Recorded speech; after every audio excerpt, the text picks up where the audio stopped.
चिन्ह चोरलं नाही.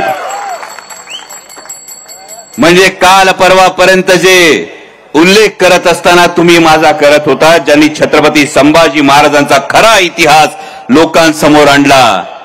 आणि कदाचित एजन्सीच्या प्रभावामुळे तुम्हाला विसर पडला असेल की जेव्हा आपण महाराष्ट्राच्या विधानसभेमध्ये छत्रपती संभाजी महाराजांना स्वराज्य रक्षकच म्हटला होतात, तेव्हा ज्यांच्या मांडीला मांडी लावून आपण आज सत्तेत बसला आहात, हे भारतीय जनता पक्षावाल्यांनी आपल्या विरोधात आपल्या प्रतिमेला जोडे मारो आंदोलन सुरू केलं होतं.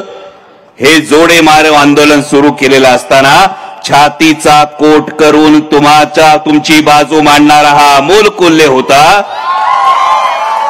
पण आता तोच अमोल कोल्हे तुमच्यासाठी कलाकार राहिला नाही, तो नकलाकार झालाय. माझ्यासाठी हे महत्वाचं नाही.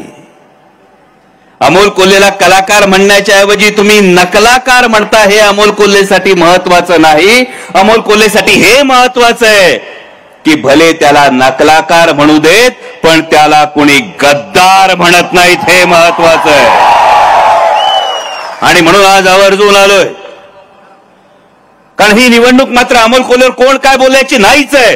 ही निवडणूक महाराष्ट्र धर्म टिकवण्याची, ही निवडणूक महाराष्ट्राच्या स्वाभिमानाची, ही निवडणूक महाराष्ट्राच्या अस्मितेची आहे. परवा गेलो होतो चिपळूण संगमेश्वरला. या संगमेश्वरात गेल्यानंतर महाराष्ट्राची 350 वर्ष काळजाची जखम ही भळभळायला सुरुवात होती. त्याच संगमेश्वरच्या वाड्यात 300-350 वर्षापूर्वी छत्रपती संभाजी महाराजांना कैद करण्यात आलं. अरे ज्या राजानं हातात शमशेर घेतली तर लखलखती पृथ्वी निर्माण करायचा, ते छत्रपती संभाजी महाराज कैद झाले. का झाले?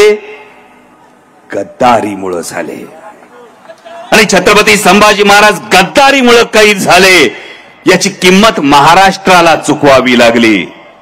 आणि म्हणून पुन्हा जेव्हा महाराष्ट्राच्या मातीत गद्दारीचं पीक फोफावायला लागलं असेल, तर ते जागेवर छाटणं हे तुमचं माझं प्रत्येकाचं कर्तव्य, हे सांगायला इथं आलोय. एक भूमिका काय मांडली जाते की भूमिका का घेतली, तर विकासासाठी घेतली.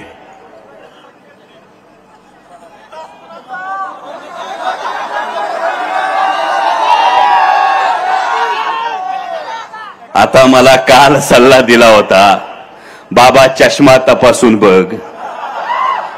मान्य दादा, चष्मा महत्वाचा नसतो, नजर महत्वाची असते. आणि महाराष्ट्र तुम्हाला कोणत्या नजरेनं पाहतो याचं आत्मपरीक्षण करणं महत्वाचं असतं. तुम्ही सांगितलं जाकीटाचा रंग गुलाबी नाही, जांभळा आहे. तुमच्या मुलाखतीत ऐकलं होतं, जांभूळ खाल्ल्यानंतर आतल्या बीचा जो रंग असतो तसं ते जाकीट आहे. पण आमच्या आई आजींनी सांगितलंय, लहानपणी जांभूळ खायला गेलो, मला वाटलं होतं बी सकट खायचं असतं. जांभूळ खाऊन झाल्यानंतर आईने हानला धपाटा, म्हणली बी थू का दे. जर जांभूळ खाल्ल्यानंतर बी खायची नसती, ती टाकून द्यायची असती, तर त्या बीचा जो रंग असतो तो तरी कशाला आपलासा म्हणायचा, हे सगळ्यात महत्वाचं आहे. असो, ज्यांनी जी काही भूमिका घेतली, भूमिका घेतल्यानंतर सांगितलं विकासासाठी ही भूमिका घ्यावी लागली. पण या महाराष्ट्राचा नागरिक म्हणून मी महाराष्ट्राच्या उपमुख्यमंत्र्यांना हा प्रश्न विचारू इच्छितो की कुठला विकास? म्हणजे सोयाबीनचा भाव 3200 रुपये होतो, हा विकास? कांद्याला भाव चढायला लागले की निर्यात बंदी केली जाते, हा विकास? कपाशीच्या शेतकऱ्यावर काय वेळ येते, हा विकास? महाराष्ट्रातले 8 शेतकरी दररोज आत्महत्या करतात. 200 शेतकऱ्यांच्या दारात रोज तिरडी ठेवावी लागते. 200 शेतकऱ्यांची लेकरं दर महिन्याला अनाथ होतात. याला विकास म्हणायचं का? वेदांता फॉक्सकॉन गेला, टाटा एअरबस गेला, बस ड्रग पार्क गेला, मराठी तरुणांच्या भाग्यातला रोजगार गेला.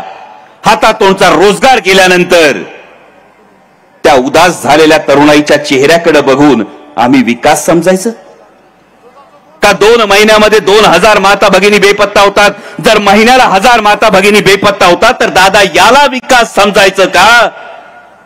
की फक्त मलिदा गँगचं भलं करण्याला विकास मानायचं? हा महत्वाचा प्रश्न. अजून फार का खर तर आणि अजून जुन्नरची सभा लय बोलायला बाकी आहे. तुम्हाला वेगळं सांगायची काही गरज नाही. अख्ख्या महाराष्ट्राचं नाही अख्ख्या देशाचं लक्ष लागून राहिलंय. जिथं भल्या भल्यांची मती थांबती तिथून बारामती सुरू होती. म्हणजे परवा माननीय पंतप्रधान बोलून गेले.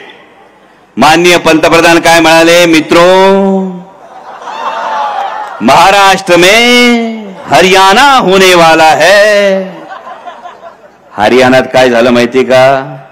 तिथले उपमुख्यमंत्री होते दुष्यंत चौताला, ते पडले. आता पंतप्रधान जर हे सांगत असतील तर काय लक्षात घ्यायचं आणि काय बोल घ्यायचा तो घ्या. पण महाराष्ट्रात फिरल्यानंतर तुम्हाला सांगतो, महाराष्ट्राचं ठरलंय, महाविकास आघाडीचं सरकार येतंय. आणि म्हणूनच माननीय दुसरे अर्धे उपमुख्यमंत्री देवेंद्रजी फडणवीस यांनी सांगून टाकलं, मी मुख्यमंत्री पदाच्या रेसमध्ये नाही. अरे बाबा, सरकारच येत नाही तर मुख्यमंत्री पदाच्या रेसमध्ये तुम्ही असाल कसे? आणि भारताचे माननीय पंतप्रधान आणि आदरणीय केंद्रीय गृहमंत्री लय हुशार का नाही? म्हणजे 6 दिवस आधीच पंतप्रधान महाराष्ट्राच्या प्रचारातून निघून गेले. गृहमंत्री काल नागपुरातून डायरेक्ट दिल्लीला गेले.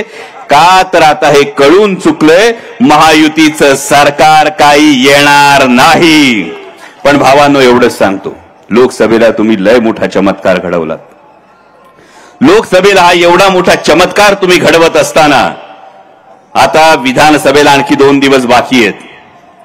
आतापर्यंत तुम्ही जे पाहिलं नव्हतं ते चित्र तुम्ही पाहिलंय. म्हणजे लक्ष्मीपूजन दिवाळीला होऊन गेलंय. आता मलिदा गँगच्या भल्यासाठी मलिदा गँगला बी जीवाचं रान करावं लागेल. पण हे होत असताना लक्षात ठेवा, 20 तारखेला मतदानाला जेव्हा बाहेर पडाल, 20 तारखेला जेव्हा तुम्ही मतदानाला बाहेर पडाल तेव्हा लक्षात ठेवा, त्या बापाला आठवा. 20 तारखेला मतदानाला बाहेर पडत असताना त्या बापाला आठवा, ज्या बापाने डोक्यावर सावलीसाठी छप्पर तयार केलेलं असतं, आधारासाठी भिंती केलेल्या असतात, हाडाची काढ केलेली असतात, रक्ताचं पाणी केलेलं असतं. आणि तो बाप आयुष्याच्या संध्याकाळी अंगणात बसलेला असताना अचानक मागून अख्खं घरच जर कोणी काढून दिलं तर त्या बापाला काय वाटत असेल याचा एकदा विचार करा. आणि ज्या बापानं या महाराष्ट्रासाठी, या महाराष्ट्राच्या भल्यासाठी, या महाराष्ट्रातल्या शेतकऱ्यासाठी, इथल्या तरुणासाठी, इथल्या माता भगिनीसाठी आयुष्याची 55-60 वर्ष दिली, त्या पवार साहेबांचं राजकीय अस्तित्व पुसण्याचा प्रयत्न झाला. पक्ष काढला, चिन्ह काढलं, नेते गेले, मंत्री गेले. सर्वसाधारण माणूस असता तर कोलमडून पडला असता, आतून तुटला असता. पण तो 84 वर्षाचा योद्धा उठला. तो म्हटला, मी झुकणार नाही. तो योद्धा म्हटला, मी झुकणार नाही, मी वाकणार नाही, मी लढणार आणि लढून जिंकणार.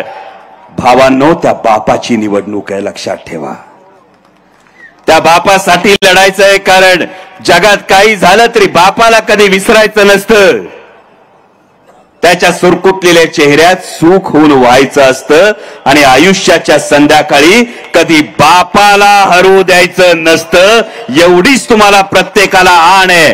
ज्या आदरणीय शरदचंद्रजी पवार साहेबांनी बारामतीची ओळख ही संपूर्ण महाराष्ट्रात नाही, देशात नाही तर जगात नेली. आज जर त्या पवार साहेबांना आव्हान दिलं असेल तर त्याला उत्तर तुम्हाला सगळ्यांना मतदानातून द्यायचंय, 20 तारखेला द्यायचंय. जर कोणी दादागिरी अरेरावी करत असेल तर बारामतीची जनता भोळी, तसा शिवशंकर सुद्धा भोळा. पण जर दादागिरी वाढली तर उघडावा लागतोय तिसरा डोळा.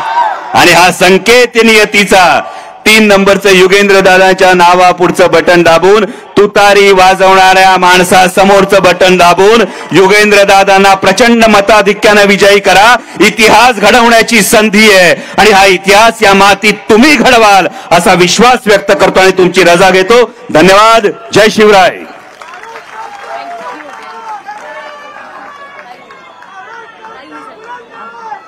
सांगितलं